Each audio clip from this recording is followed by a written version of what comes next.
The 4 day of conflict saw a major role being played by the Indian Air Defence Network, comprising system of all the three forces. What are its component and how is it being strengthened? Indian Army remains steadfast on the path of modernization and focused transformation, of which indigenization is a significant component for self-reliance.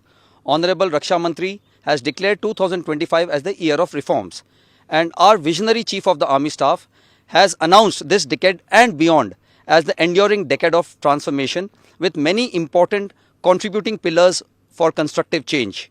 Army air defense is an important arm to be modernized. We have a multi-tiered, layered air defense concept with all-weather capable platforms, detection and targeting at various ranges with day and night surveillance, tracking systems and fire control radars with a suitable mix of gun and missile weapons gives us a comprehensive capability. All these assets, along with the Air Force and Navy resources, are integrated by an indigenously developed, in-house built Akash Tir system to give us a common air picture, or what is called as a recognized air situation picture, which enables faster decision making and effective targeting to neutralize all hostile air threats. Army air defense is a very powerful, modern and effective component of nation's air defense. Our nation's airspace will remain secure. Thank you. भारतीय सेना आधुनिकरण और योजनाबद्ध परिवर्तन के पथ पर अग्रसर है, जिसमें आत्मनिर्भरता और स्वदेशी क्षमता को प्राथमिकता दी जा रही है। हमारे माननीय रक्षा मंत्री ने 2025 को सुधारों का वर्ष यानी कि ईयर ऑफ रिफॉर्म्स घोषित किया है, और साथ ही हमारे दूरदर्शी सेनाध्यक्ष ने इस दशक को परिवर्तन का दशक बताते हुए कई बहुमूल्य केंद्र बिंदुओं को चिन्हित किया है, जो सामूहिक तौर पे परिवर्तन को गतिशील और प्रभावी बनाएंगे। इसी के तहत आर्मी एयर डिफेंस का आधुनिकरण भी एक अहम अंग है। बहुस्तरीय एवं अलग अलग परतों में हवाई हमले को नकारा करने हेतु हमने डिटेक्शन और टारगेटिंग के लिए सर्वेलेंस, ट्रैकिंग और फायर कंट्रोल रडार लिए हैं, जिनके साथ गन और मिसाइल का मिश्रण के हथियार भी आए हैं। हमने पुराने उपकरणों को भी अपग्रेड किया है, जैसे कि अपग्रेडेड L-70। भारत में ही बनाया गया आकाश तीर थल, वायु और नौसेना के सभी एयर डिफेंस के उपकरणों और हथियारों का समन्वय बैठाते हुए सबसे उपयुक्त हथियार से दुश्मन के हवाई खतरे को पूरी तरीके से नकार सकने में हमें सक्षम बनाता है। हमारे आर्मी एयर डिफेंस के पास दिन और रात और अलग अलग दूरी पर वार करने वाले हथियार, कंधे से फायर करने वाला मिसाइल से लेकर automated vehicle based mobile targeting missile system भी शामिल है। हमारी देश का वायु क्षेत्र बिल्कुल सुरक्षित है।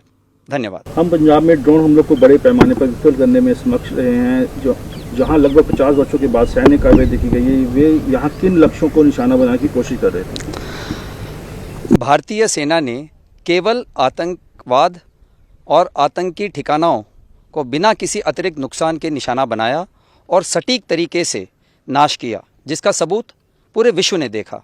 लेकिन भारत में किसी भी उपयुक्त और उचित टारगेट के अभाव से पाकिस्तान मिलिट्री ने जानबूझकर भारतीय सैन्य ठिकानों को और सिविल इलाकों को निशाना बना के रखा। सांप्रदायिक और सामाजिक खलल डालने के लक्ष्य से पाकिस्तान आर्मी ने धार्मिक स्थलों को भी निशाना बनाया। जैसे कि हम सब जानते हैं, उसने गोल्डन टेम्पल के ऊपर बहुत भारी तादाद में ड्रोन और मिसाइल से हमला किया, जिसको कि हमारे बहादुर आर्मी एयर डिफेंस के गनर्स ने पूरी तरीके से डिटेक्ट, ट्रैक और एंगेज करके ध्वस्त किया। पाकिस्तान आर्मी के लिए सभी जायज़ टारगेट है। वो सिविलियन, बूढ़े, औरतें और मासूम बच्चों को भी क्षति पहुंचाने से नहीं कतराता। परंतु भारतीय सेना उसके नापाक मंसूबों को कभी सफल नहीं होने देगी। पाकिस्तान आर्मी भारतीय सेना का सामना नहीं खड़ी होकर कर सकती, इसीलिए अपने ही क्षेत्र से वो ड्रोन और मिसाइल अटैक का सहारा लेती है। धन्यवाद। So we have been able to throw the drone attack in a big way in Punjab, which has seen military action almost after 50 years. What were the target they were trying to hit here?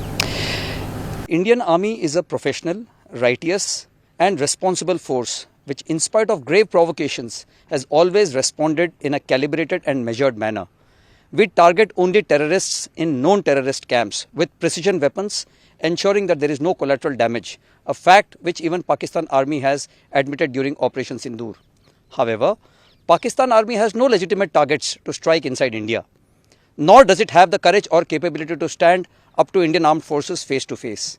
Hence, it uses terrorism as a national policy and resorts to unmanned aerial weapons launched from its own soil. Drones and long-range missiles were launched and fired from his own territory, which were his mainstay. Indian military installations, civilian population centers, including innocent ladies and children, were also not spared and were considered as legitimate targets by the Pakistan military.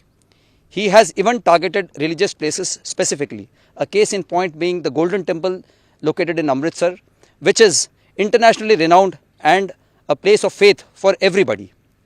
It saw a surfeit of drone and missile attacks, which were thwarted bravely by our Army AD gunners.